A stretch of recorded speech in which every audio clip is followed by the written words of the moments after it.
বেনামাজিদের ব্যবসা বাণিজ্যের উপার্জন কি হালাল হবে?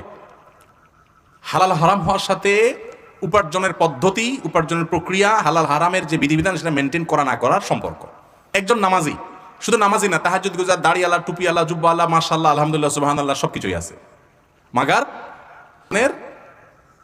ঝাঁপ টানায়া দেশি মসুরি আর ইন্ডিয়ান মসুরি মিক্স করে, এরপরে দেশি মসুরি বলে বিসমিল্লাহ বলে বিক্রি করে। তাহলে হালাল হারাম হওয়ার সাথে নামাজি আর বেনামাজির সম্পর্ক নেই।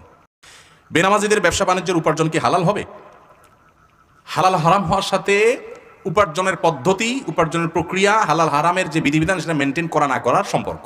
একজন নামাজি, শুধু নামাজি না, তাহাজ্জুদ গুজার, দাড়িওয়ালা, টুপিওয়ালা, জুব্বাওয়ালা, মাশাআল্লাহ, আলহামদুলিল্লাহ, সুবহানাল্লাহ, সব কিছুই আছে। মাগার ঝাঁপ টানায়া দেশি মসুরি আর ইন্ডিয়ান মসুরি মিক্স করে, এরপরে দেশি মসুরি বলে বিসমিল্লাহ বলে বিক্রি করে। তাহলে হালাল হারাম হওয়ার সাথে নামাজি আর বেনামাজির সম্পর্ক নেই।